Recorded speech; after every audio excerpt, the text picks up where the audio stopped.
Hey guys, tonight we're heading back to the damp cobblestones and flickering gaslights of 19th century London.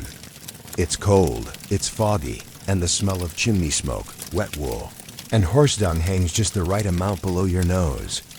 You're the lantern lighter tonight, congratulations. It's the most underpaid, overworked job in the city. And no, it's not just about lighting pretty little lamps. You'll be carrying an open flame through alleys that don't want to be lit, dodging things that scurry sideways, and trying not to breathe in too deeply when the fog moves like it's thinking. Honestly, you probably won't survive the night. But hey, let's find out. You're already 15 minutes behind schedule, and someone's stolen your best gloves. The backup pair is stiff with last week's wax, smell like boiled cabbage. You shoulder your long brass pole, the one with the curved hook for lighting, and a stubby blade for when things get ambiguous. Your boots slosh through standing. Water that looks clean enough until it reflects a second pair of legs behind you. You don't look. That's rule 1. Don't look at reflections too long in the fog. The first lamp is always the cranky one. This one's on Bow Street, just outside the old jail, where people say the stones are still warm from angry footsteps.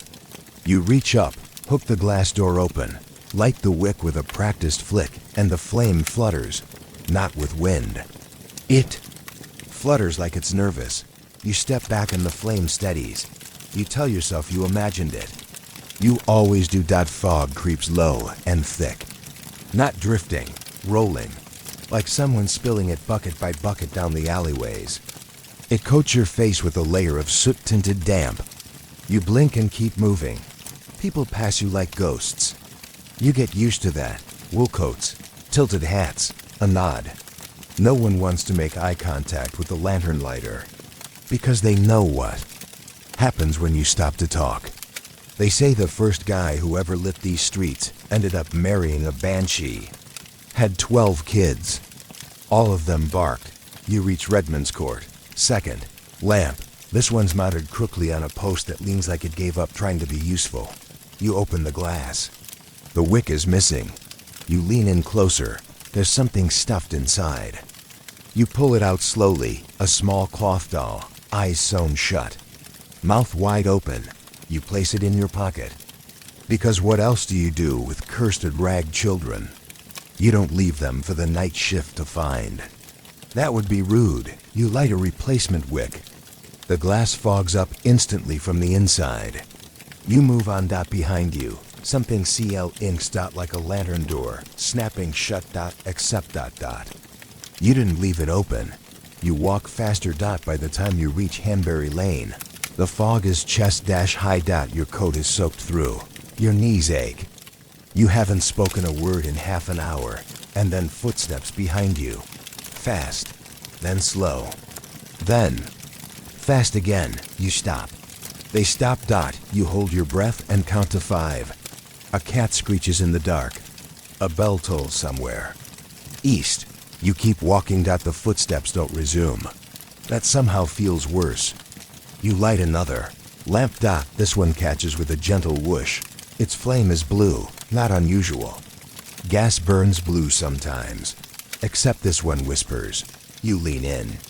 You can't quite make out the words, but it sounds like someone breathing through their teeth, saying your name over and over. You close the glass carefully and take 2 steps back. The light doesn't flicker. It pulses, like it's glad you're still there. You finish the round along Vine Street. You light the final lamp of the Route 1 near a bakery that's been abandoned for years. You pause to breathe. The scent of burnt sugar and old yeast still clings to the air. The flame crackles. For a moment, you think it forms the shape of a hand. You blink, and it's gone. You head home. Well, back to your borrowed cot in the corner of the boiler house. You peel off your gloves. They're ruined. You check your pocket.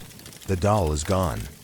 Lie down. London breathes. The city doesn't sleep, but you try to. Tomorrow night, there are more lamps to light. And maybe, just maybe, you'll figure out why they keep flickering, even when there's no wind. Close your eyes. Let the soot settle. And if you hear whispering tonight, just roll over. They usually stop by dawn. You wake to the sound of boots, 3 sets marching past your boiler room wall. Too light to be soldiers. Too in sync to be drunks. You don't move, not at first. You've learned that 19th century London is always busiest when no one's supposed to be outside. Eventually, you sit up. Your joints pop like bad plumbing. The air is thick with coal dust and burnt toast from somewhere nearby. You pat your coat. The doll's still gone. Not that you really wanted it back. But it's always worse when something creepy returns itself. Or reconsiders. You head out before sunset. It's better to be ahead of the dark than behind it. Besides, fog waits for no one. Tonight's air is heavy and damp. The kind of cold that slides down your collar and settles somewhere behind your ribs. The kind that reminds you you're still alive, but only technically. Your first lamp is one that never quite extinguishes. A soft flicker always lives inside it, like it resents going out. You open the case to reset it, and it growls. A low, brittle sound, like a match being struck in reverse. You pause. Then light it anyway. The growl stops. You whisper, "Good evening," because you're polite even to flame goblins now. On Berkswell Row, a chimney sweep leans against the wall, coughing black into a handkerchief that's seen better decades. He tips his cap. "Rough out tonight." You nod. "I saw a lamp light itself round midnight," he adds. "No one near it." You smile politely. "Oh," he says. "And it said your name." You walk faster. Your next stop is a narrow alley, wedged between 2 meat shops, the alley that wasn't there yesterday. You swear it wasn't. You walk it every shift, but now it's there. Wider than it looks, slick cobblestones. 1 lamp. No bracket. It just floats. You should leave. You light it instead. The flame burns upside down. Stays that way. You leave it alone. The alley is gone the next time you pass it. By 11, the fog rolls in with purpose.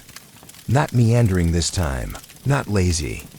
It arrives, full-bodied, confident, like it owns this city and lets the humans borrow it by the hour. Your hands shake lighting a lamp near the old tailor's shop. The wick is soaked in something that smells like turpentine and onions. You light it anyway. It ignites too fast. The flame stretches tall, then settles into the shape of a shoulder, a sharp jaw, a bowler hat. You blink and it's just fire again. You don't mention it in your log. Near midnight, you reach the fishmonger's lane. You light the post. A voice behind you says, "Missed a spot."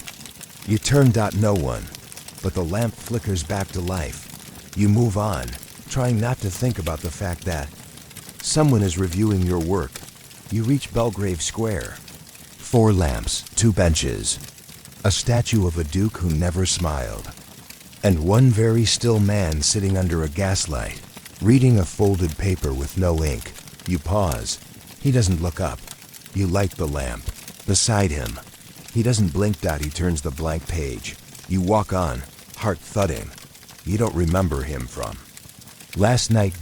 Or the night before that. You check again on the way back. He's gone. So is the bench. You return to the boiler house with 13 matches missing. You only lit 11 lamps. You're not going to think about that.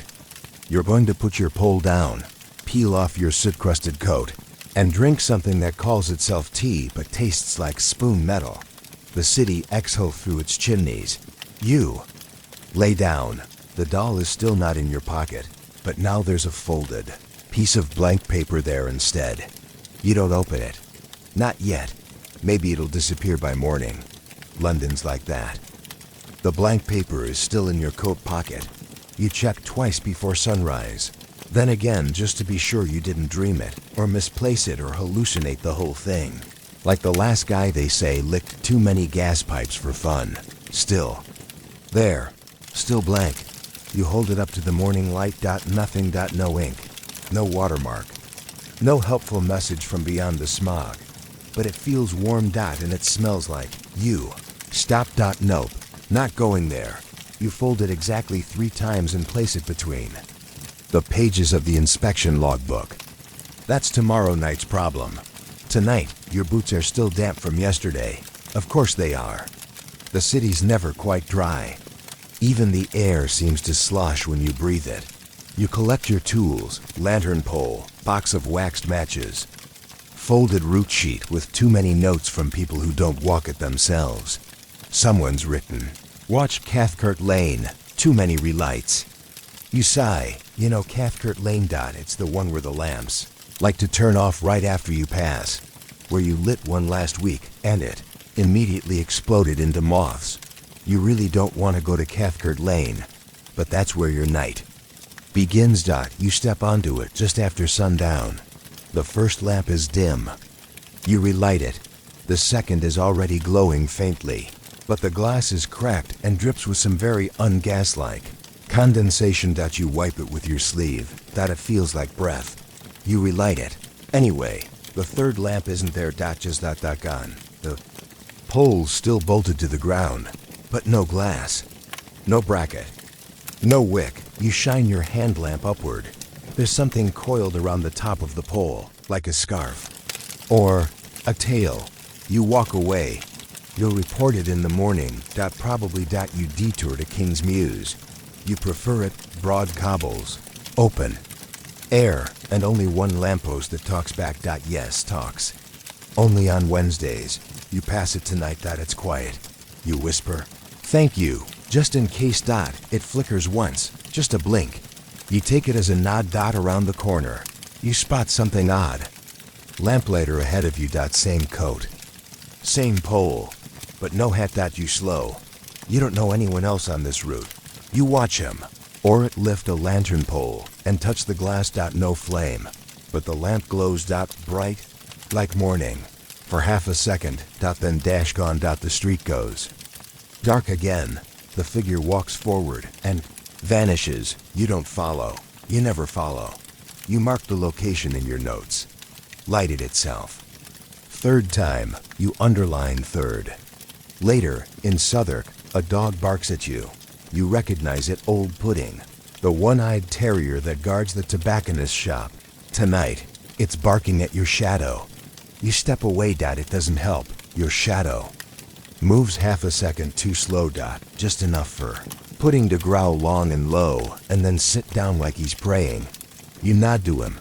He does not nod back. By midnight, the city is humming. You hear it beneath your boots. A subtle vibration. London never sleeps. It just lies very still when it doesn't want to be noticed. You relight a stubborn flame and gutter. Be close, where the bricks sweat and someone keeps writing riddles on the gas meters. Tonight's reads, "Who sees without eyes and burns without heat?" You write beneath it in pencil, "Rent collector?"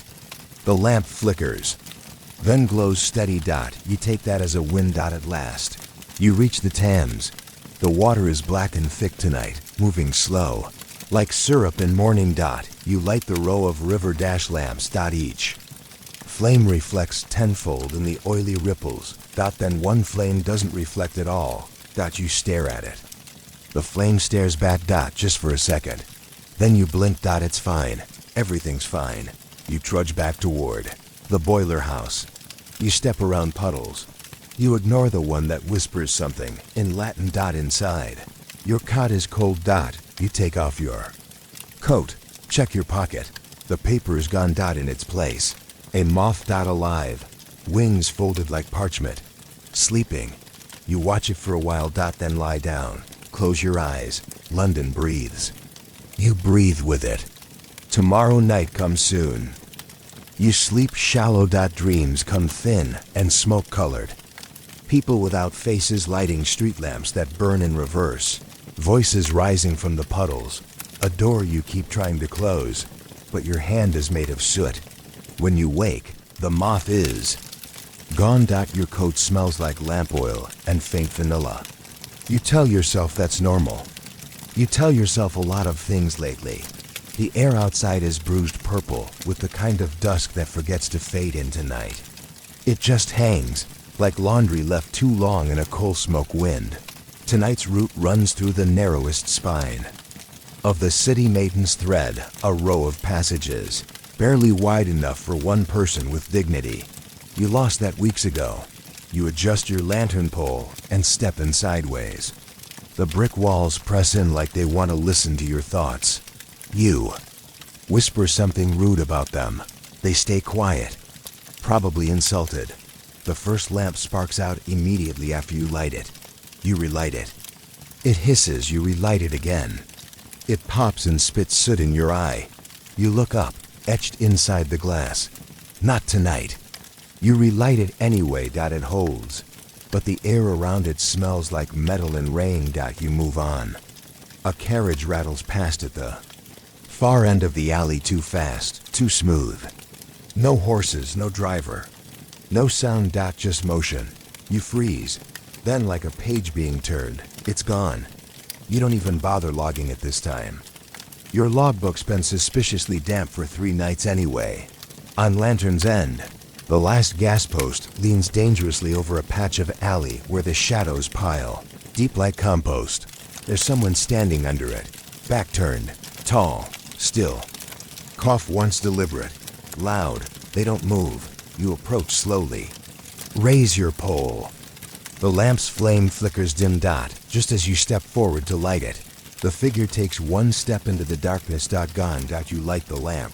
The flame burns tall, clean, still. No wind, no breath, only the faint impression that something waited for you to arrive before it left. Further on, in Rookery Row, a woman leans out of a top window. She hums, not a melody. Just one note, long, steady. She holds it as you light the lamp below her sill. The flame dances nervously. You look up. She's gone. You could swear the sound is coming from inside your ear. Now you rub it. You cough. It stops. You pause to eat a slice of bread that tastes like stone and pickled fog. You sit on a stair. Your boots leak. You hear footsteps. Approach. 3 sets again. Always 3. You do not turn around. You light the lamp beside you without looking. The footsteps stop. You chew slowly and wonder if bread can expire emotionally. By now, your root has curled in on itself. The lamps are ones you've lit before, except they're all dark. Every single one. You know they burned 10 minutes ago. You walk past each, relighting them with shaking fingers. One whispers, "Too slow." You don't respond. Another one relights before you reach it. You skip that one, just to be petty. Back at the boiler house, the moth has returned. It's perched on your pillow. Its wings are patterned like cobblestone and lace. You pick it up. It doesn't resist. Underneath it, on your blanket, is a soot-smudged phrase written in careful block letters, like the one that doesn't want to be. You fold the blanket over it. London exhales, and you try to do the same. The moth is gone by morning. Again. You're not surprised anymore, just tired in places no amount of sleep seems to reach. The kind of tired that feels like it's borrowed from your future self. The message is still faintly smudged on your blanket. Light the one that doesn't want to be. You've been trying not to think about what that means. But the city has a way of reminding you what you're supposed to notice. Tonight's route cuts west, deeper into the districts where gaslights are older, glasses thicker, and bricks lean like they've seen too much and don't want to stand straight anymore. You oil your boots and hope they forgive you. The fog tonight is low and greasy. It clings to your cheeks like cold lard and smells like tobacco. Smoke mixed with secrets. You light the first few lamps without incident. They behave, which makes you nervous. Then you reach Deacon's Fold, a tight little cul-de-sac, with no way in except through a crooked stone arch. You step through it. The temperature drops instantly. You can hear your boots stick to the stones. There's one lamp here, shorter than the others. Its post tilts away like it's trying to escape its own flame. You open the glass. No wick, just a scrap of folded paper and something glinting beneath it. You unfold the paper. It's blanked out, of course. Underneath, a small coin. Copper, foreign, stamped with a beetle and a crescent moon. You pocket it. You're not proud of that, but you do it anyway. The lamp ignites before you can strike a match. It glows green for a second. then settles into a calm yellow. You stare at it. You don't record this. One either. Your logbook has started resisting the pencil anyway. Words fade before your eyes. You start writing. Deacon's fold, no wick, and it immediately fades. Back to blank. You close the book. You don't bother arguing with it. At Bellows Market, you hear children laughing. You turn a corner. There's no one. Just 9 shadows moving across a wall. Playing tag. You check. No bodies. Just shadows. You light the lamp above them. They scatter. One remains behind. It waves. You walk away without making eye contact. You reach Cinder's Row, where the lampposts are scorched black halfway up, like someone lit bonfires beneath each one. You approach the first dot. It's cold to the touch, but your hand comes away warm. You light it. It stays dark for a beat too long, then explodes into flame, not violently, but fully, like it's gasping. Then you hear a low hum behind you. Not from the lamp, from the bricks. The wall itself seems to vibrate, like it's holding a sound it doesn't want to share. You back away. The flame steadies. You keep moving. Later, on Moorgate Street, you find a lamp already lit, but you haven't been here yet. The flame flickers gently beneath it. Someone has left 3 things: a shoe with no laces, a folded map of a different London, and a pair of spectacles with the lenses scratched on the inside. You don't touch them. You tip your hat to the lamp. It flickers politely. Back near the river, the fog thickens into something more solid. You feel it on your skin like wool that's just slightly too wet. Each breath tastes like the inside of a glove.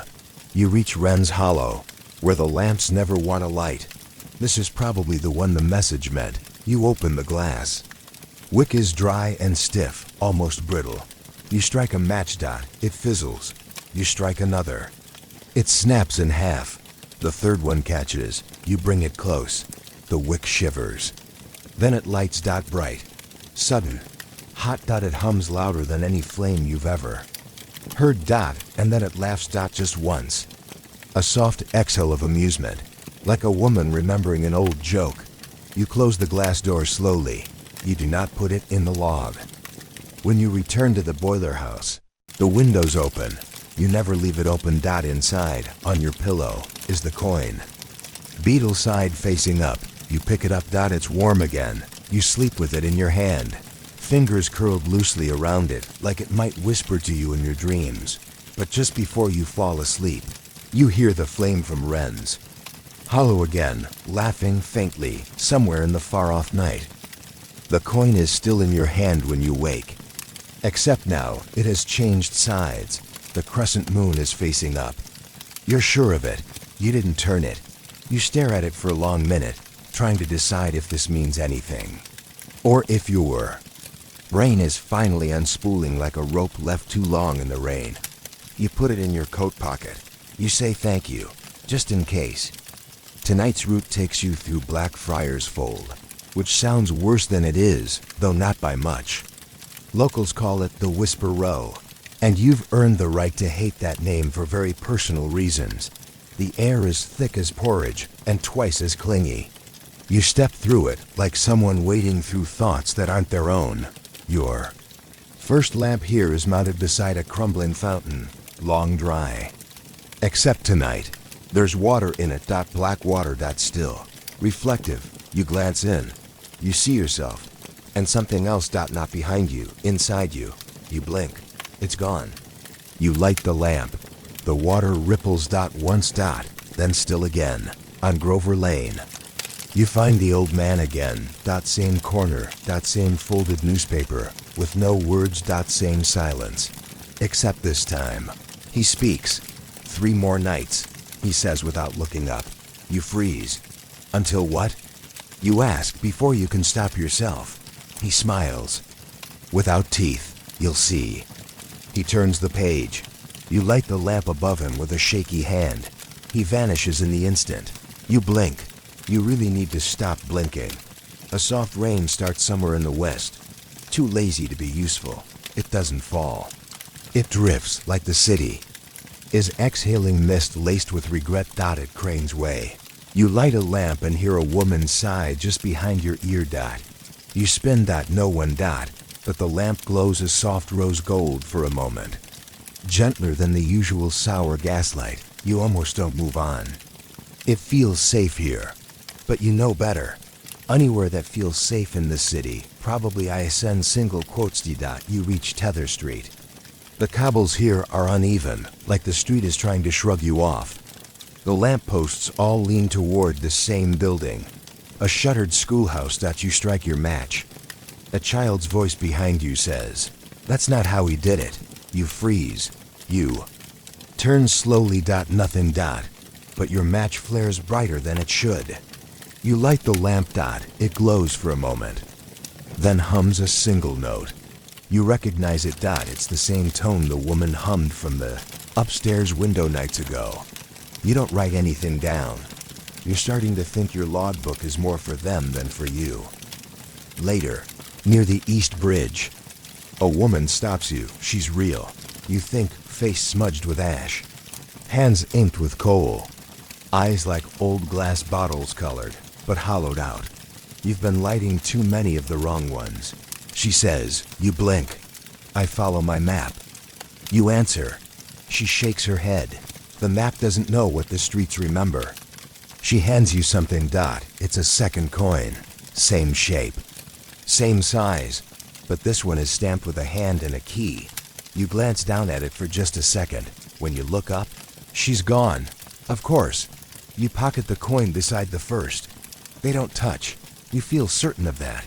Somehow dot they just know how to keep distance dot in Pennicourt Yard. A flame resists your match. You strike again dot nothing dot you whisper. Please. Without thinking dot, it lights immediately dot bright. Steady. Silent dot the lamp glows like it approves of your manners. You nod. Because that feels fair. You head back toward the boiler house by the long way. Your boots clicking a tired rhythm across wet cobbles. Tonight's fog tastes like old books and nail polish. When you arrive, your cot is cold. Your blanket is folded. Your logbook is closed. Resting on top is a third coin. This one has no symbol, just a smooth surface and a single word engraved in tiny, uneven letters. Soon. You lie down. The coins in your coat are quiet, but they feel awake. You let your eyes close. Try not to dream about locks or keys, or how it felt to be watched by your own reflection. London breathes, and you breathe with it, for now. The word soon echoes in your head all day dot. It's the kind of word that doesn't mean much by itself, but coming from a blank coin that appeared on your pillow after a night of whispering lamps and disappearing women, yeah, that it means plenty. You hold all three coins in your hand before heading out. The beetle, the key, the blank, they clink gently, like they know each other. Not friends, not enemies, just aware. You pocket them. Tonight's going to be long. You can feel it in your knees. And your teeth. The fog's already thick when you step outside. The kind that brushes against your cheeks like it's checking for warmth. London fog doesn't fall. It tests you.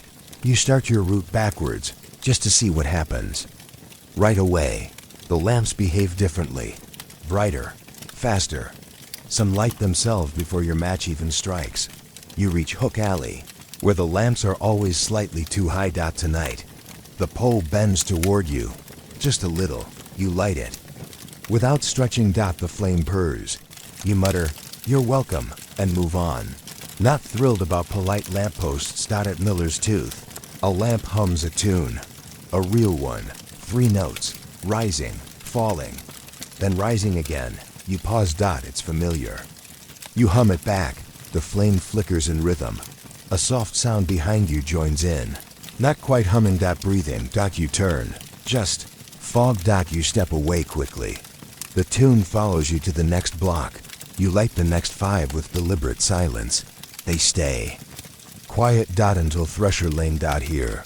The lamp is already lit dot, but the flame is off dot, it's frozen. Literally frozen. Suspended in the shape of a flame, but unmoving. You touch the glass. It's colder than ice dot, your breath fogs instantly and sticks to it. You draw a smiley face in the frost. The lamp blinks. Yes. blinks, and the flame resumes, dancing like nothing happened. You leave it alone. That one probably remembers your name now. At Piper's stairs. The fog lifts briefly, revealing the city below. Chimneys lined like broken teeth, roofs sagging under. Soot and time. And lamps. Hundreds of them, some lit. Some not. You squint. One glows green, far too green. On a street you don't recognize. It blinks out. You keep walking, back in Gall's reach. You find a new lamppost, new as in. Never been there before. Too tall, too narrow. The glass looks polished, which is already suspicious. You hesitate, then light it. It flares orange for 1 second. The flame forms the outline of a face. Yours. But older, tired, wearing something that doesn't exist yet. Then it's gone. You whisper, "Not tonight," and walk away. The lamp hisses softly. You pass a boy selling papers. He doesn't speak. His stand has no papers. Just ash. He tips his cap as you walk by. You nod. When you glance back, the stand is a pile of bricks. The boy is gone. Your reflection in a puddle lingers half a step longer than you do. You stop looking at puddles after that. On your way home, the wind picks up, soft, circular. It doesn't move through the streets, it stirs them. The lamps flicker. In unison, like they're waiting for something. You don't know what, but your coat feels heavier now. The coins are warm. Each one thudding with its own tiny rhythm. 1-2, 1, 1, 2, 1, like a countdown. You haven't earned the right to understand. At the boiler house. Your cot is missing its pillow. You find it in the corner, propped up against the wall. On top of it, a fourth coin. No symbol. No word. Just a crack down the middle. Not broken, but waiting to be. You place it gently with the others. Then curl up. Eyes open. Too long. Thoughts flickering like faulty gaslights. Eventually, you sleep. And in your dream, you don't light the lamps. They light themselves and call your name when they do. Tonight, the streets are too quiet. Not peaceful, just holding their breath. The kind of silence that feels scripted. Like someone pressed pause on everything except you. Your boots echo in ways they shouldn't. Too sharp, too far away. Like your footsteps are walking ahead of you. You touch your coat pocket. The coins are still there. All four. One cracked, one blank. One beetle. One key. You tell yourself that doesn't mean anything. You're not convincing. You begin in Lambhook Rise, a steep street with warped windows and twisted gutters. The lamp at the top burns low, like it's embarrassed to still be on. You strike a match. The light doesn't brighten. You try again. The match refuses to catch. You mutter, "Not tonight," and move on. The lamp glows a little brighter, just enough to suggest it heard you. In Smoker's cut, the fog hugs the bricks so tight they look soft. You light a lamp beneath a hanging sign that reads, "The candle's dead." The pub's long shut. Its door creaks open when you pass. Just slightly. Inside. Nothing. No chairs. No people. No floor. Just fog. You close the door gently and light the lamp anyway.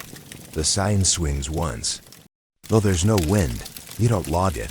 You don't even look back. On Fox's Bend, you find a lamp where there shouldn't be one.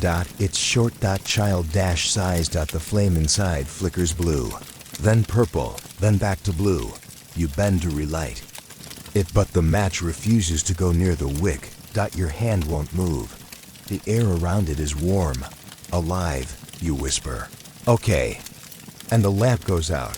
You walk on. A few steps later, it lights itself again, flickering in colors no gas should know. You start seeing cats, too.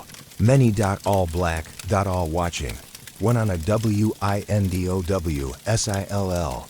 One on a lamppost crossbeam. One directly beneath your feet, though you didn't step on it. None of them blink. One licks its paw without breaking eye contact. You salute the nearest. It blinks. Just once. You move on. At Whistler's Court. The fog parts in clean rows, like someone combed the air. You light a lamp and find a paper taped to the glass. We're counting on you. No signature. You take it down. Fold it. Pocket it. The lamp glows a little warmer. You hate how reassuring that is. You approach Turner's Knuckle, a hard right turn under a drooping balcony. The lamp here smells like cinnamon tonight. You light it, and a woman's voice laughs once sharp and clear. You freeze. Wrong one, the voice whispers. You back up. There's no one. Just a smear on the glass, shaped like a fingerprint that's not quite human. You walk faster. Back on Lakesbury Road. You pass another lamplighter. At least. You think it's one. Long coat. Pole. Hat pulled too. Low. You nod. They do not nod back. You pass them. Glance back. Gone. Only fog. Only footsteps that aren't yours. Near the boiler house. You find a fifth coin in the pocket of your other coat. You didn't put it there. This one's warm. Softer to the touch. Etched with something that wasn't there. An hour ago. Ask soon. You place it with the others. They do not clink. They sit quietly in your hand like they're waiting for you to become someone else. You curl into your cot. Tonight, the walls seem closer. The lamps outside blink twice. In unison. And somewhere, just before sleep takes you, you hear a quiet voice say, "Almost time." You don't remember falling asleep. You only remember waking up, already sitting upright, already holding the coins, already whispering something you don't understand. Your throat is dry. Your window is open. There's no breeze, only smoke. Not fire smoke, lamp smoke, the scent of hot brass and time. You close the window. The smoke remains. Tonight's route is short on paper, but longer in feeling. You begin in Aldrich Gate, where the buildings lean so close together, they probably share secrets. The lamp here is new, you're sure of it, but it's rusted. Bent at the base, etched with a name, Ansel. You don't know an Ansel. You light it. It stays dark for 2 full seconds. Then flickers. And whispers your name. Not loudly. But directly into your ear. You jump back. The flame sways with the motion like it enjoyed that. You do not log it. You do not look at the lamp again. In Briar's Pinch, a narrow cut of alley where gas never seems to settle right. You find a lamp with a glove tucked inside the glass. Someone's left it warm. Still faintly steaming, like a hand just left. You open the door. The glove is left-handed. You remove it and tuck it into your coat. Not for thievery. Just instinct. The lamp lights with a single breath of flame. No match needed. You continue walking. The glove feels heavier now. You hear music in Dunwither's alley. Not music, exactly. A rhythm. Footsteps. Yours? No, yours don't echo like that. You stop. They stop. You start again. They start before you. You sprint to the end of the alley. Light the lamp in one frantic gesture. And spin. Nothing. Only your own gasping. Only the lamplight bouncing off bricks. That seem to lean closer when you're not looking. You keep moving. Man in a top hat watches you from across Marble Square. He doesn't move. You light the lamp behind him. He blinks once. His eyes shine too bright. Like polished mirror glass. You turn your back for only a second, and he's right behind you. But when you spin, gone. Only a puddle.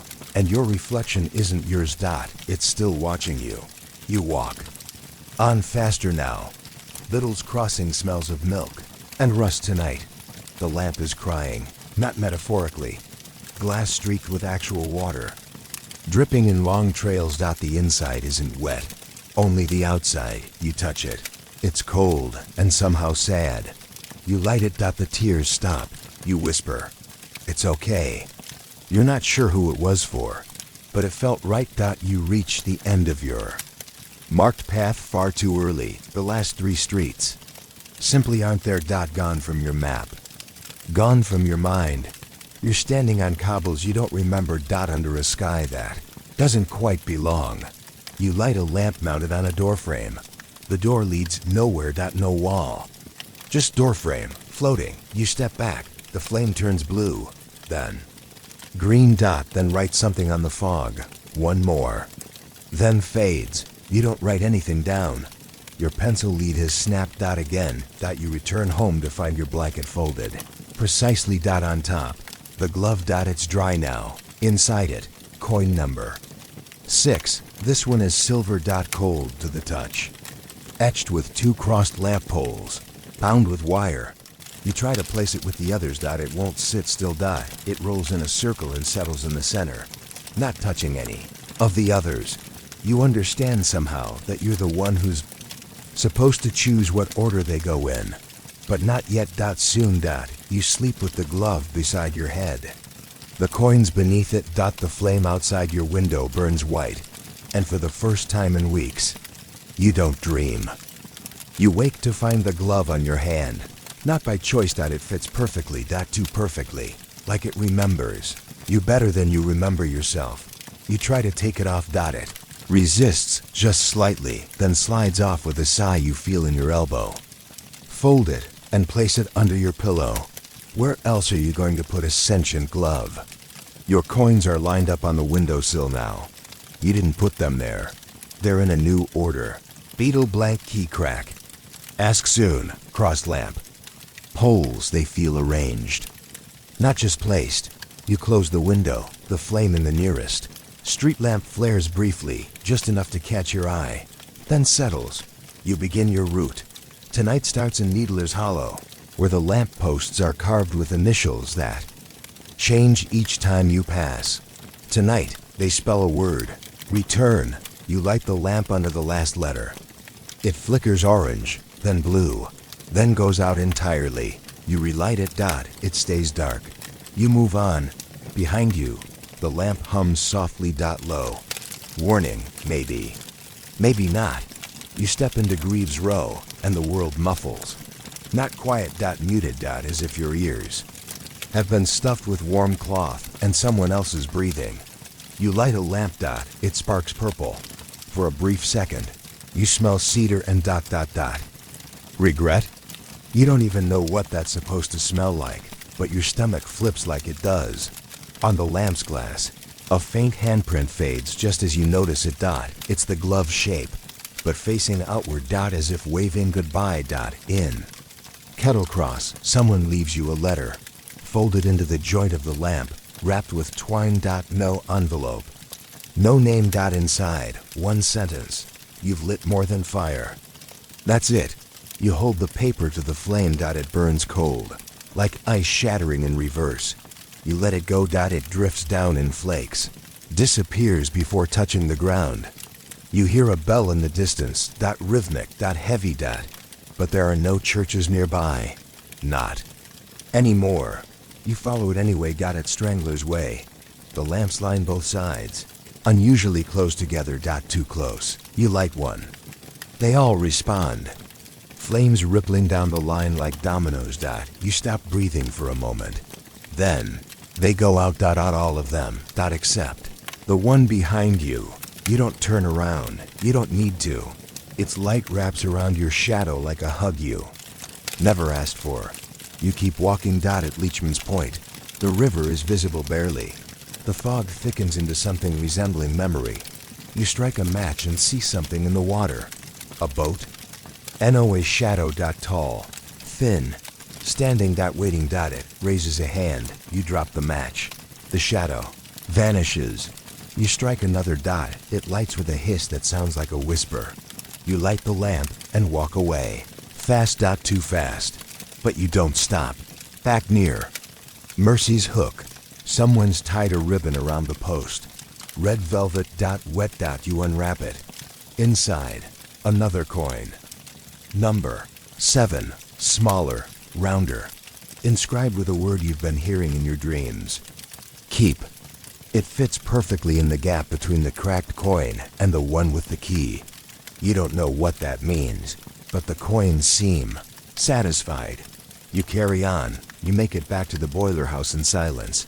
Inside, the glove is now sitting upright, like it's waiting for a handshake. You leave it be. You line up the coins. Again, they rearrange themselves overnight. This time, in the shape of a circle. You sit beside them dot, watching dot, wondering dot. The night is very quiet dot until the lamp outside flickers Once, twice, then holds dot, and from somewhere across the city, a voice you've never heard says, "Clearly, you're almost ready." The voice echoes through your skull all day dot, not loud dash, just dot. Settled, like a pebble dropped in the still water of your thoughts. The ripples keep coming long after the sound is gone. You're not sure if you slept, but you're on your feet. The coins are gone from the window, now resting in your boots. Everyone. You pull them out one by one and line them up. They feel heavier, or maybe you just feel lighter. Either way, it's time to walk. Tonight, your route isn't written down. Your map is blank. Your logbook is gone. Stiff pages curled like they've weathered something hot. And silent, you don't argue. You follow where the city wants to take you. First stop, harpsichord. Lane, the lamps here hum in 3-note chords. Like they're tuning themselves. You light the first dot, it completes the chord. Low, high. Then silence. You check your breath, still yours, for now. Child is waiting on Stellar's arch. She has no face. Only soft edges where features should be. But her eyes, if you can call them, that shine like lamplight. Reflected in oil. She doesn't speak. She just points to the lamp above her. It's cracked at the base. Flickering blue. You strike a match. It won't light. You hand the match to her. She touches it, and it bursts into flame. You light the lamp. She's gone. The match is untouched in your hand, still burning. You blow it out. At Copperhead Row, a man is sweeping the street with a lantern for a head. The glass is fogged. You can see his thoughts, inside swirling like smoke. He stops as you approach, tilts his head. You nod. He returns the gesture, then continues sweeping. The flame inside him flickers red, then white. He's gone before you pass him, but the street's cleaner now. You wonder who lit him. Salters. Wayne is darker than you remember. No. Lamps. Just brackets where they used to be. You hold your pole like a compass. It begins to warm. You walk forward. At the far end, a lamp you've never seen before stands. Alone. Short, bent, wrapped in cloth. You remove the cloth. The glass is mirrored. You see yourself, but not now. A future self, older, wearing a coat you've never owned. Holding a match already lit. You raise your hand. The reflection raises theirs. You light it. The reflection smiles. You don't. Dustmaker's green smells of mint and ashes. The fog dances higher here, like it's being conducted. You light each lamp. Carefully. In rhythm. 3 paces. Light. 3 paces. Light. Until a shadow walks beside you. It's not your own. It's taller. You stop. It stops. You strike a match. It steps closer. You light the next lamp. It's gone. Your heart dosing. T slow for a full minute. There's a new mark on your glove. A small glyph. Not stitch burn. It matches one of the coins. The keep one. You trace it with your thumb. The glove tightens. Just slightly. Approving. You begin to realize you're wearing a uniform, and you didn't get to choose it. At Fallowmere Crossing, you see a line of unlit lamps that stretch off into the fog, disappearing into the horizon. You've never been here before, and yet you feel like you have. Light one. It pings, a small, delicate tone like a glass being tapped. Then the next lamp lights itself, and the next, one by one. Down the row, miles, maybe. Each one catching like memory. Each one echoing a name you don't quite remember. Yours, probably. Once. Long ago, when you return to the boiler house, your cot is gone. In its place, a chair, facing the wall, on the wall, a map. Not of streets. Of flames, each one where you lit a lamp. Each one softly glowing. One corner is marked, not yet. Another, soon. You sit in the chair. The glove rests on your lap. The coins, arranged in a perfect spiral at your feet, begin to shimmer faintly. You blink and the flame outside. Your window turns blue. The exact shade of your old school uniform. You laugh. And for the first time in weeks, you don't know why. There's a knock at your window, not the door. The window, and you live on the second floor. You don't move. The knock comes again, gentle, rhythmic, like someone with excellent manners and no regard for gravity. You open the curtain. A sliver, nothing, just the lamplight, except the flame is standing outside, not burning, standing, a silhouette made entirely of flickering gold and steady breath.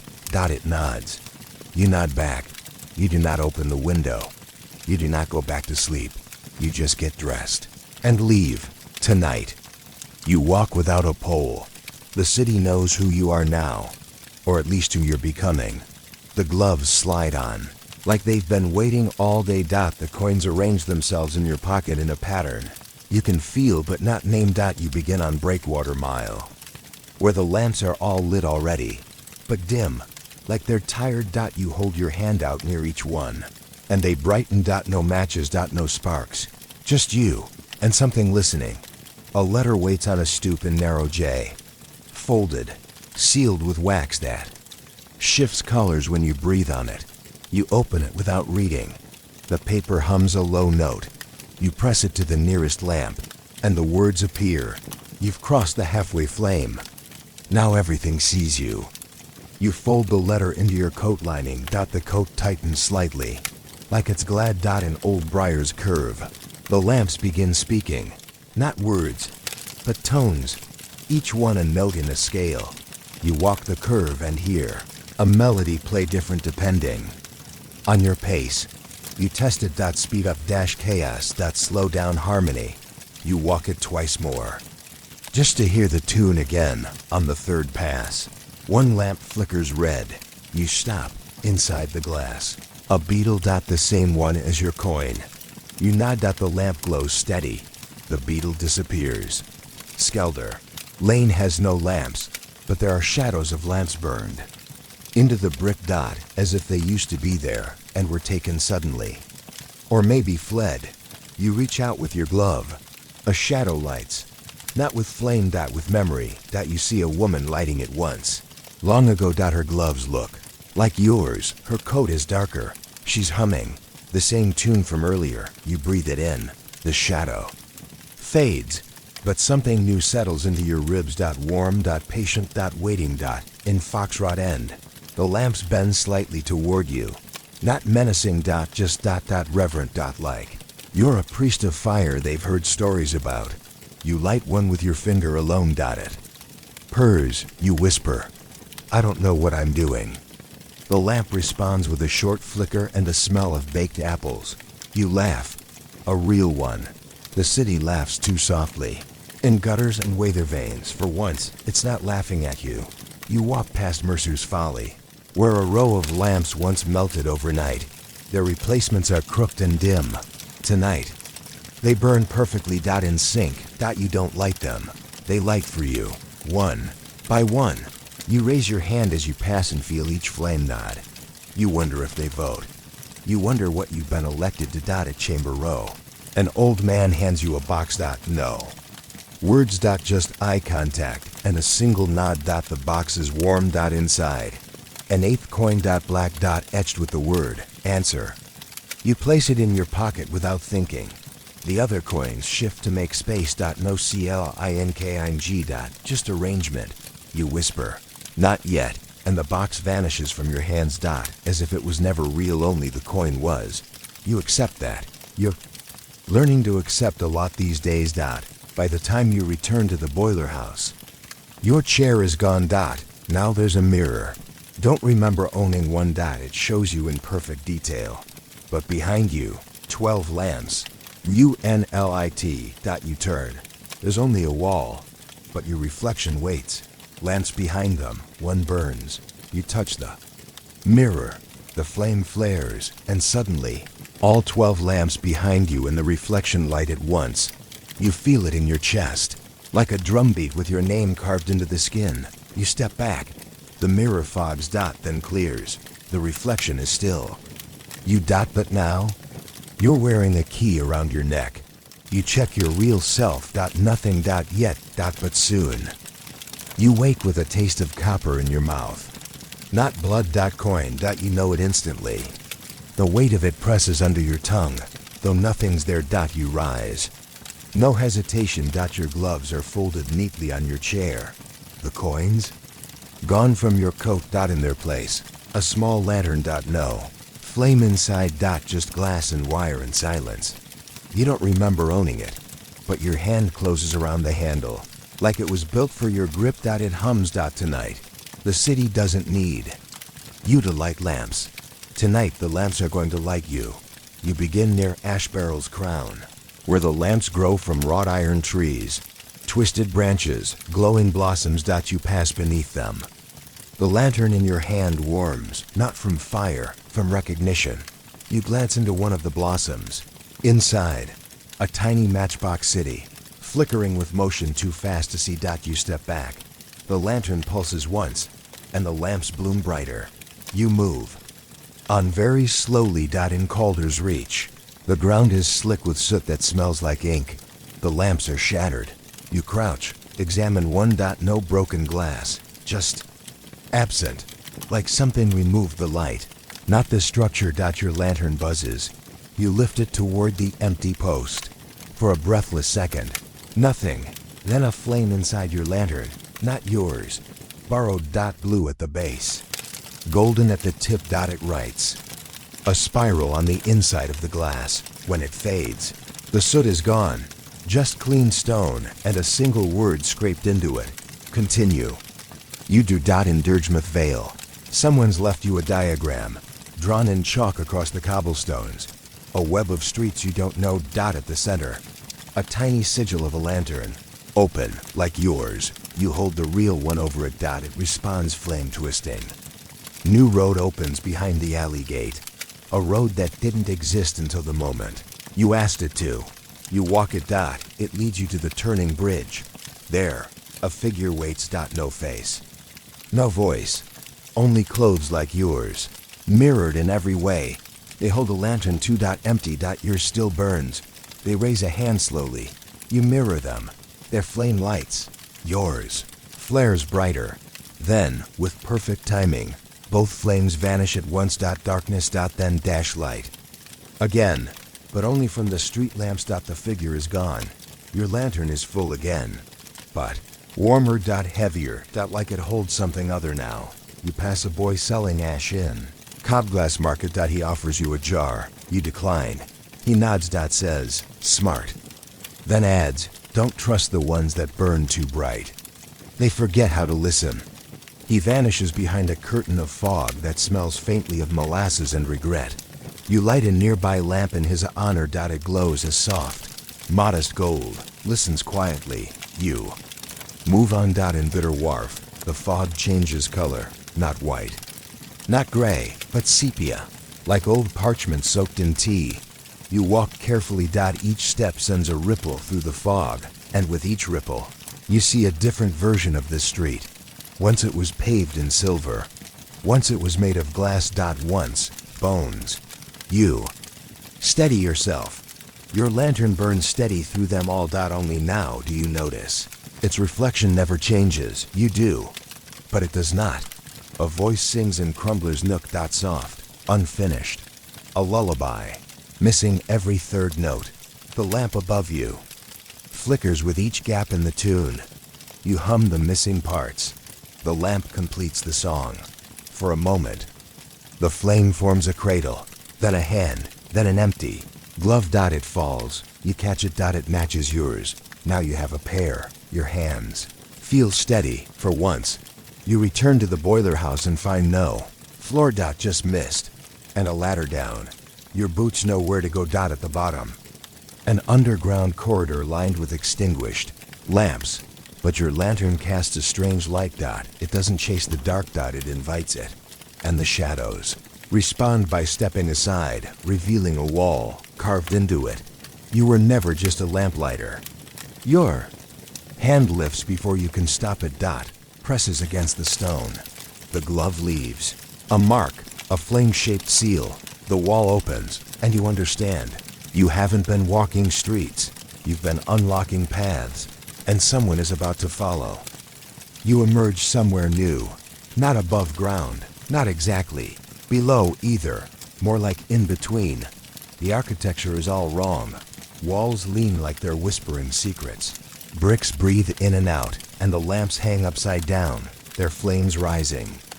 Upward into the dark dot, this is the underlanes. A place whispered about by lamplighters, and the kind of hush reserved for things that change your name without asking. Your gloves know where to go. Your lantern agrees. The first lamp you reach is cracked but not broken. Its glass pulses like a heartbeat. You hold your lantern close. It flares white then black, then settles into a shimmering amber. The cracked lamp sighs. That's the only word for it. A long, weary exhale of a lamp that's been burning since before you were born. You light it with your finger. No match. No sound. Just obligation. On Thrushbend Walk, a parade of lanterns floats past you in the air. No carriers. Just lights. Some shaped like birds, others like tears. One like a spinning key. Each one bows as it passes. Politely. The last stops. Waits. You raise your own. It tilts, ever so slightly, in recognition. Then rises and drifts onward, trailing smoke that smells faintly of charcoal and honey. You don't know what you've joined, but you've joined it. In the Hall of Cinders. The walls are lined with gloves. Thousands. All nailed neatly in pairs. Most are empty, but not all. Some twitch when you pass. Some are clenched. One pair waves, yours tighten in response. A door opens without a handle. Inside, a chair made of ash. And a table covered in lamp. Keys, you don't take any. They aren't yours. Not yet. But you do sit for a moment, just long enough for the flame inside your lantern to shape into a spiral again. Then it's time. You rise. The chair turns to dust. The door is gone. At ninefold stair. Each step lights a lamp as you climb. One per step. No matches. No effort. Just presence. You pause on the seventh. The lamp beside it is different. Humming. You lean close. Inside, you see your own face aged 30 years, smiling like you know something you haven't learned yet. You touch the glass. The smile fades, replaced by a single word. Decide. You move on. The stairs spiral upward. But when you reach the top, you're right back where you started. Because, of course, you never left. You meet another lamplighter in Vale Market. Deep. She's older, taller. Her coat is covered in stitched symbols that blur when you try to read them. She nods once, says nothing, hands you a spool of thread. It glows faintly. You ask, "What's it for?" She replies, "In case the lamps forget how to find each other." Then she vanishes. You tuck the thread into your coat. It warms your ribs. A child skips through Scorner's vein, holding a flame cupped in both hands. They're singing. The words don't exist in any language, you know. But your glove seems to understand. It glows in time with the melody. You follow the child for exactly 13 steps. Then they stop. Turn. Hand you the flame. It settles into your lantern without a sound. Now, it has two flames. One yours. One theirs. You whisper, "Thank you."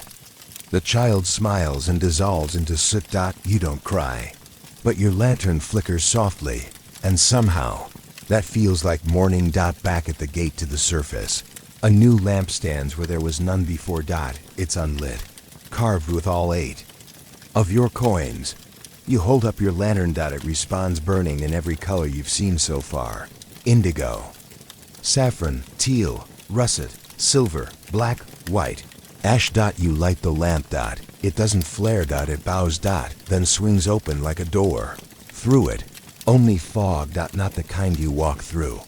The kind that walks through you. You step into it. And the moment you do, your name changes. But only the flame knows what it is. You emerge back into the city. But it's not quite your city anymore. The cobbles remember your steps. The lamps glance your way like familiar cats, half suspicion, half permission.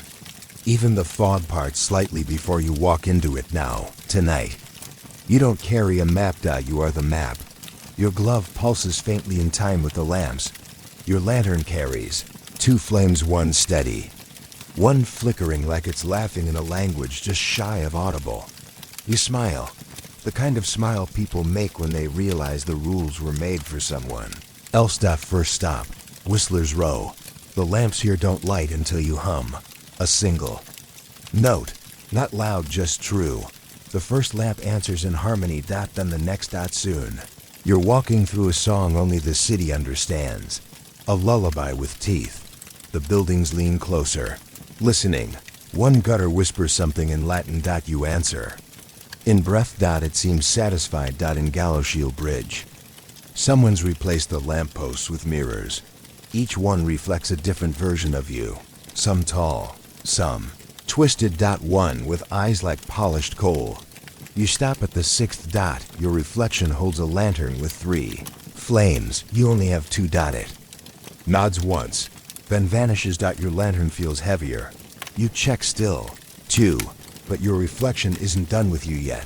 Its face appears in the next puddle. You step in. Not mocking. Just waiting. You stop at a lamp shaped like an hourglass in Shivertown. Full. It's full of ash instead of sand. Your glove guides your hand over the top. You turn it. The ash falls upward. As it lifts. The lamp lights not with fire, but with silence. You didn't know silence could glow, but it does. In waves. The ash freezes in place mid-air. Inside. An image. You asleep, holding the same lantern, but the glove is gone. You step back. The ash collapses. The silence ends. You walk faster now. A man waits at the corner of Bleeder's Cut, sitting beneath a lamp shaped like a bell. He's whistling a funeral march in Y. Time. You try to pass without speaking, but he says, "You've been collecting keys without knowing the locks." You turn. He tips his hat. Hands you a thimble. Inside. A single drop of LAMPLIGHT. Liquid. Still warm. That's for when the flame stops listening. Then he vanishes into smoke. The lamp tolls once, softly. You pocket the thimble. It hums. In Wicks Hollow. The lamps are in pairs. One burns, one does not. You reach out to light the second in each set, but your glove pulls back. So instead, you ask. Not out loud, just inward. The second lamps answer with a quiet woof, each one lighting with a different scent. Cinnamon, pine tar, fresh ink. Old rain. One smells exactly like a hallway you haven't walked since childhood. You stop walking. Just for a moment. Long enough to remember the name of your first matchbook. You whisper it. Your lantern purrs. Lantern Man. Alley has no lamps. Just windows full of unlit candles. You light one, just one. All the others flicker in response. Not lit. Just aware. You move on. Behind you. The candle stays steady. Its reflection visible in every pane of glass for a full block. You realize that was the test. You passed it by not finishing the job. At the edge of the district. You reach a wrought iron gate. You've never seen it open. But tonight, it creaks ajar at your approach. Inside, a courtyard full of extinguished flames. Suspended mid-air. Dozens. Maybe hundreds. Some are still red at the core. Some are black as regret. One drifts toward you. Your glove opens without instruction. The flame presses into your palm. It doesn't burn. It settles. You now carry a third flame. It feels like waking up inside your own skin. You return to the boiler house to find your coins floating above your bed, arranged in a spiral. They rotate slowly, humming a tune you now recognize, the same song the lamp sang on.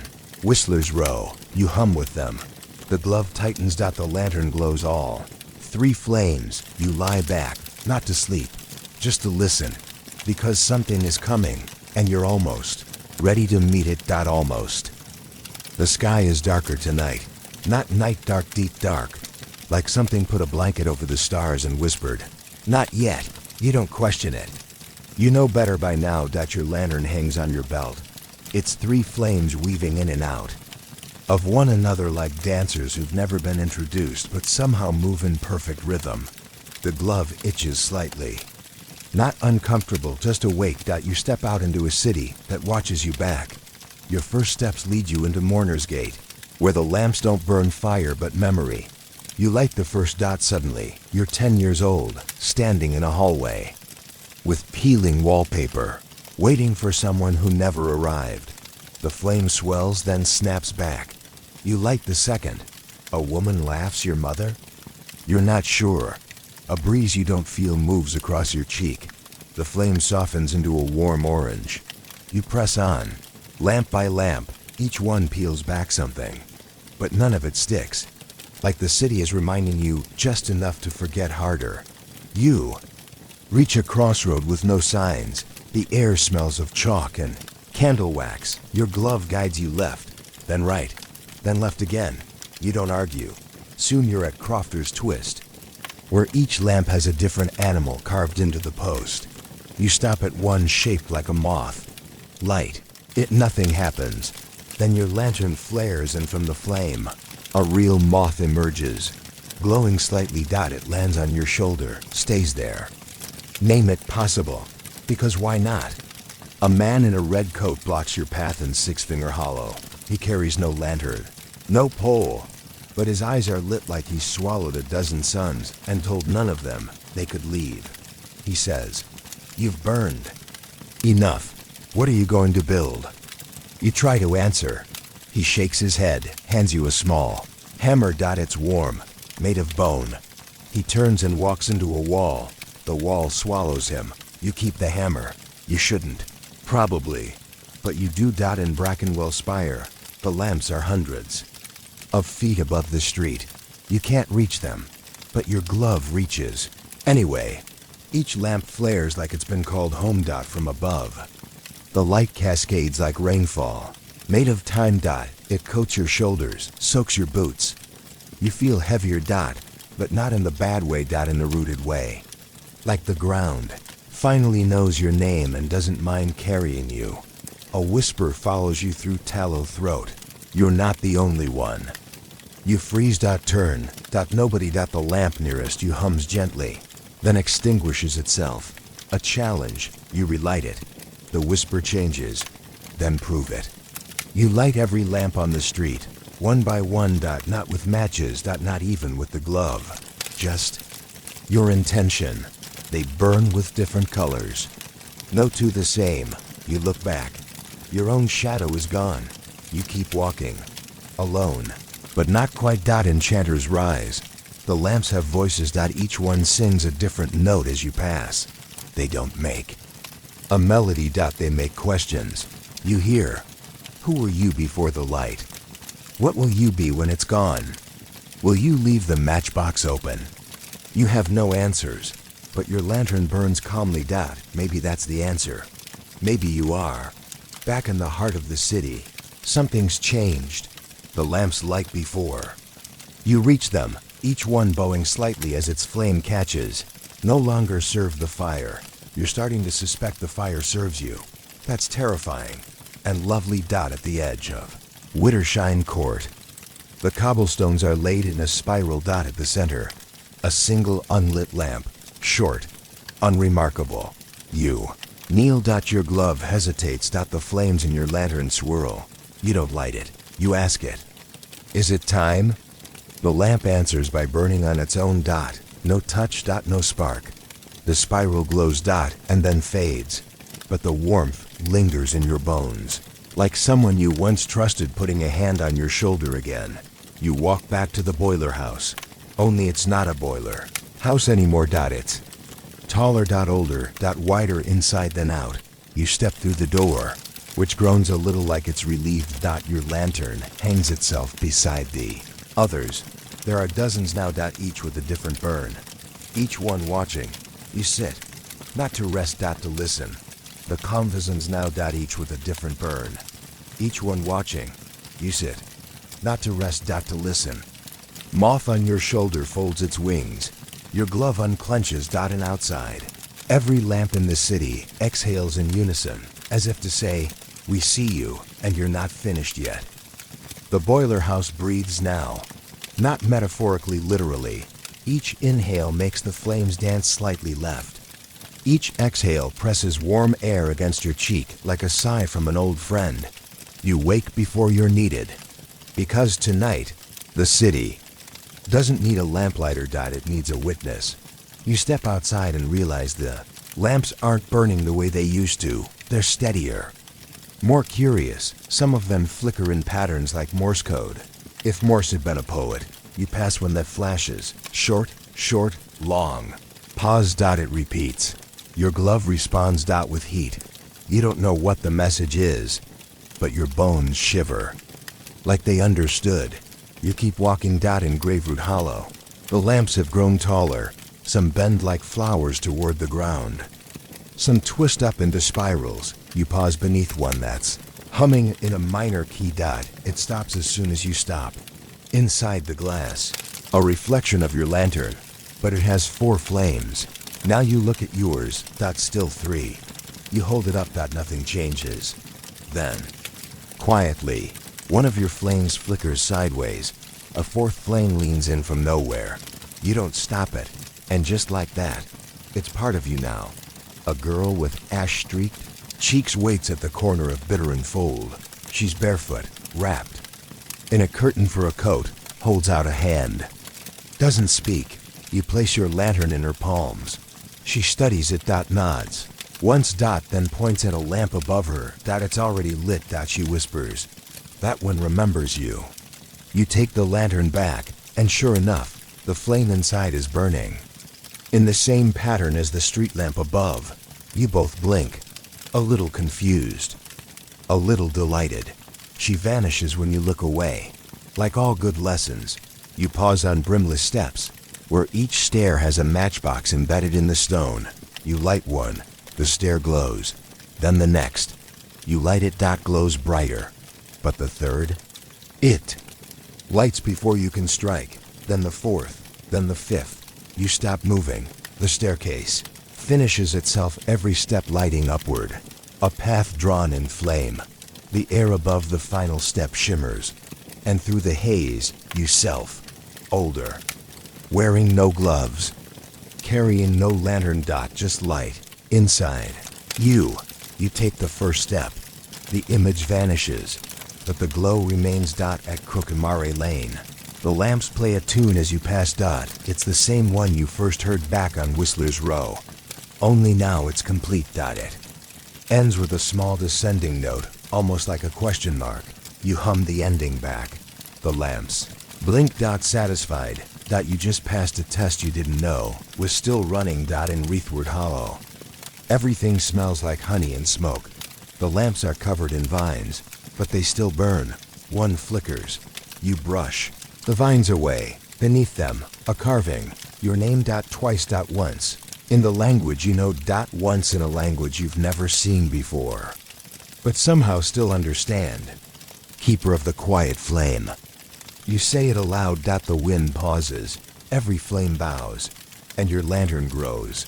Warmer in your hand, like it's holding in a laugh. Tindervale passes lined with broken lampposts, but no glass. No iron. Just the idea of lamp shadows burned into stone. Like the city once dreamed them here. You raise your lantern. It burns clear and bright. And one by one, the shadows catch fire. Not with real flame, with memory. Each lamp lights a different moment you lived and forgot. A rainstorm when you were 6.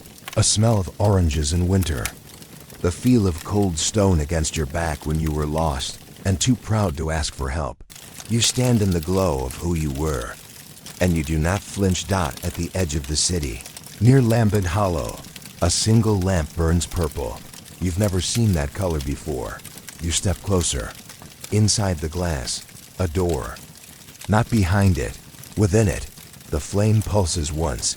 Your glove twitches. Your 4th flame leans forward. You reach up. Touch the lamp. And for a moment, just a sliver of time, you're not standing in a street at all. You're on a plain, vast, empty. Stars above you so large they hum. The wind speaks, not in words. In knowing. And what you know now is simple. You are no longer carrying the light. You are the light. You return to the boiler house. This time, it greets you by name. You don't hear it, but you feel it. In the way the door opens with no protest. In the way the floor doesn't creak under your weight. The other lanterns flicker in sequence as you pass. A code, a rhythm, a heartbeat. You sit. Place your lantern on the hook. 4 flames glow inside. They do not flicker. They wait. Tonight, the city is quiet in a way it has never been. Not empty. Just listening. The fog doesn't curl anymore. It rests. The lamps don't flicker. They breathe. And as you step into the street, even your boots make no sound on the cobblestones. You're not a lamplighter anymore. You're something the city made by accident or maybe on purpose. Either way. Too late to undo.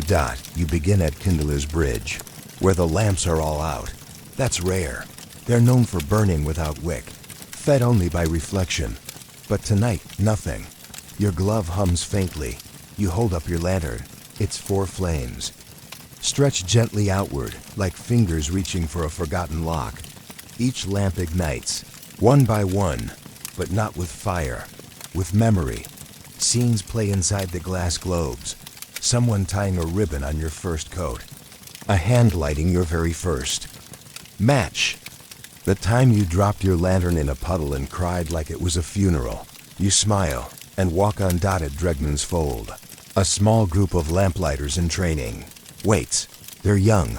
One holds their pole upside down. Another chews on the tip of a glove. They stare at you with the wide-eyed panic of people who know they've wandered into something big. You say nothing. Instead, you hand one of them the thread the old woman gave you in section 14. It glows faintly in the child's hand. You nod. They understand. It's their turn now. You leave before they can thank you. That's not what tonight's for. You climb into Thistle Hollow, where every lamp is made of stained glass. Usually, they're just decorative.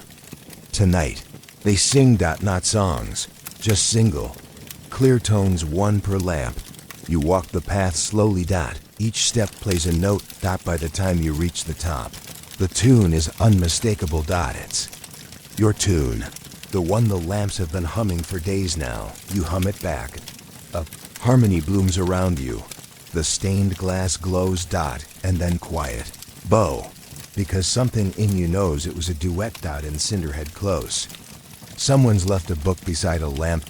It's open to the middle. The pages aren't written. They're burned, but not destroyed. Shapes made by heat. Scorched punctuation. Your glove lifts on its own. Fingers trace the page. The text arranges itself. You've outlived your job. Now become your purpose. You close the book, slide it into your coat. It's warm against your ribs. It thumps once, like a heartbeat. You don't question it. There's no time left for questions. Only answers waiting to be remembered. In Murkrow's crown, the lamps are shaped like eyes. You never liked this street. Always felt watched. Tonight, you are, but it's different now. Not hostile, not even curious, just acknowledging. Each lamp winks on as you pass. One blinks twice. That when you stare at a moment longer, inside.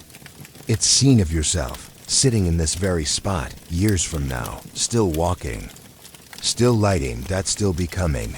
You nod. It nods back. You don't look away. You let the vision fade when it's ready, because you trust it. And that's new. The fog in. Lampshade gutter turns golden as you arrive. You raise your lantern.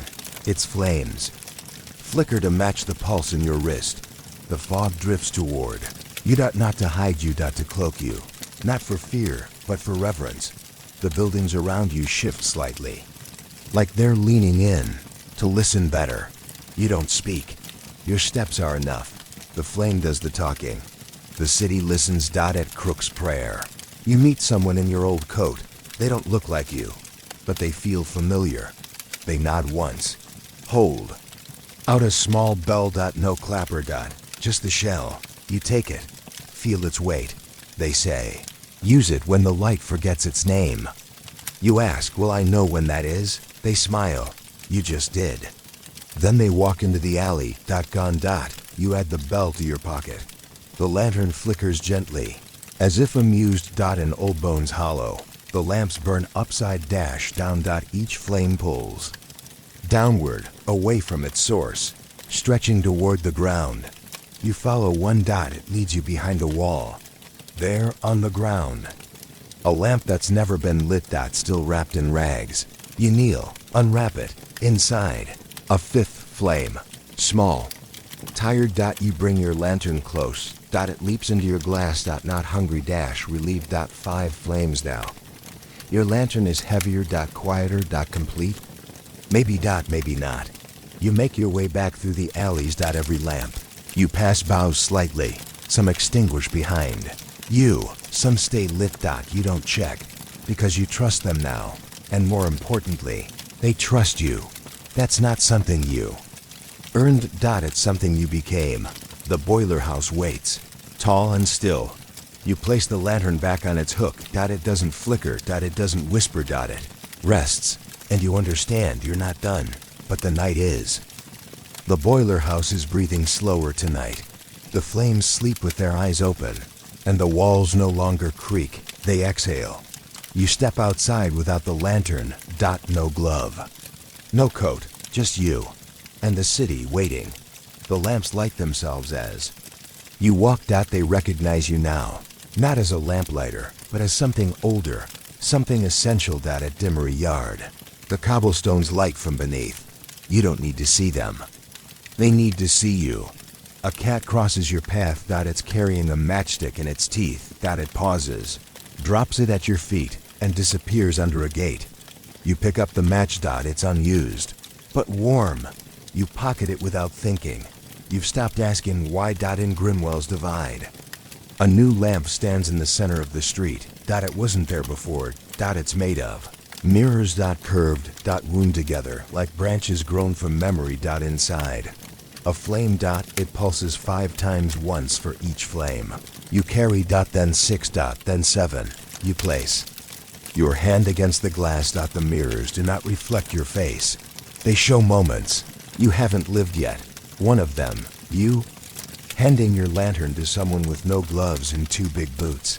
Another, you standing still as a dozen lamps light themselves around you in perfect silence. The final one, you lying on a bench, the lantern on your chest.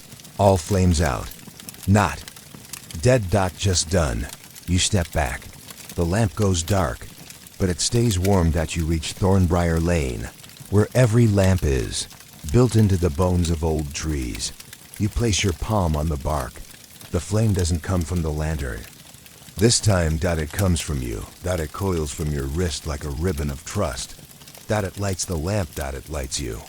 For a moment, the bark grows warm. It pulses in return. You don't need to light the others. They wake up on their own. In Belfry Spire. The lamps are bells. Every one you pass rings softly as it lights. Each one a different note.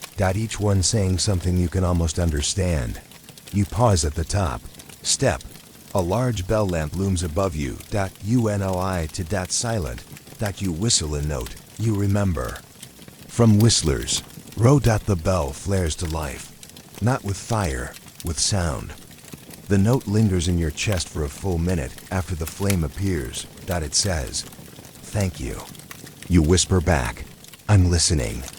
And the flame bows. Fogarist Pier is silent. No lamps. Just water. And reflection. You step onto the wooden planks. Your feet leave glowing prints behind you. Each one pulses gently, then fades. You walk to the end of the dock. There's a lamp hanging. From nothing. Floating. You raise your hand. It lowers. You press your fingers to the glass. The 5th flame inside your lantern separates itself and flows into the floating lamp. It lights without resistance. Then rises, then vanishes. Not gone, just carried. You exhale. You didn't know a goodbye was waiting, but you say it anyway. The fog returns as you walk back. It doesn't hide. It shields. Like a curtain pulled between acts. At Lamplighter Alley. The stones hum. You know which ones. They always do. You sit on the bench where you once waited out a rainstorm. Soaked and furious in 16. The lamp above you burns with calmness. You lean back, let the flame above cast the smallest shadow over your eyes. You don't sleep, you rest. When you rise, the city tilts slightly dot as if adjusting for your new shape. Don't feel different. You feel final. Not finished at dot ended, just you. With nothing left to prove dot at the boiler house. The door opens without sound dot. The lantern is where you left it. Still glowing with four steady flames dot. You touch the handle dot, and in that moment, you see every lamp you've ever lit. You feel every breath they've ever taken. You remember every time you doubted, feared, slipped, rose again. And you know tomorrow, someone new will wake up and light their first flame. And you will be part of that too. The sky has changed dot. It isn't just night anymore. It's something older, something heavier. It feels like velvet soaked in memory, draped across the city with deliberate care. The lamps have stopped waiting for you. They light themselves now. Not out of rebellion, not out of routine, but out of respect that you step outside the boiler house for what might be the last time dot, and the air knows dot. It wraps around you with the gentleness of a closing book. You walk without direction dot, not because you're lost, but because the city no longer has corners you don't understand. Every flicker of flame is a familiar voice. Every fog-wrapped gutter, a friend you forgot. You knew dot at narrowest lane. A boy sits under a half-lit lamp, clutching an unlit candle. You kneel beside him. He doesn't speak, but his hands are trembling. You take your lantern, press it close. The candle catches. A soft, steady glow. The boy's breath stills. You don't say a word. You just nod dot, and he nods back. Like that was the exact conversation he needed. Dot. In Crackling's hollow, the lamps are quiet. No crackle, no warmth. Just silent glass. You stop at the center lamp and raise your hand dot. No glove. No match. Just you dot. It lights, not with fire, but with memory dot. Your memory dot. You see yourself from behind. Walking this same street years ago, before you understood the weight of what you carried. Before the glove, before the fifth flame, the lamp shows you how small you were dot, and how far you've walked. You smile and keep going. You reach. Loomers bend and find every lamp spinning slowly, turning like weather vanes in wind you can't feel. Your lantern begins to hum dot. You hold it tight, and from it, the four remaining flames spiral upward. They leave the glass behind, float into the nearest spinning lamp, then another dot, then another. A chain of fire, gently shared dot, and now your lantern is empty. But not cold dot, not abandoned dot, just done. You place it gently on a stone wall dot. It flickers once, like it's saying goodbye, and then settles into stillness. You walk onward without light, but the street glows anyway, because the lamps remember you now. Not just as a lamplighter, but as the one who listened, the one who didn't just feed thee flames but understood them. You pause at Kindler's End, a round courtyard where every lamp you've ever touched seems to echo, faintly. Flickers of laughter, snatches of song, a hiss of flame in a forgotten alleyway on a long-ago night. They speak all at once. They don't need words, and you don't need to answer. You simply stand there, in the quiet roar of all the light you've ever helped carry. The fog thickens now, but not in menace dot, in gentleness dot, like the city's trying to tuck you in. One last street dot, one last corner dot. You reach Stillmere's gate, where no lamps burn, only stars, real ones this time.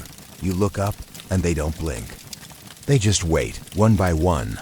The stars above you begin to pulse in the same rhythm as the flames once did. And then you feel something dissolve. Not pain, not loss, just release dot. You turn around. There's no path back. There doesn't need to be. Because this was never about coming back dot. It was always about becoming. The lamps will keep burning dot. Others will come, with boots too big and gloves too loose and matches held nervously in shaking fingers. And the city will greet them, just like it greeted you. Not kindly, not cruelly, but fairly. And you'll be part of that now dot. Not in shadow, not even in light, but in the space between. The quiet hum before the flame dot. The warmth in the glove. The last breath before the first spark dot. You lie down under a lamp that doesn't burn. It doesn't need to. You've already lit enough that the fog drapes over your shoulders. The city exhales, one final time, and the lamps, all of them, dim in unison, not to vanish, but to rest, like you, softly now. The glow fades, the sound fades. The weight fades, ancient memories closed. Tonight is yours. Good night.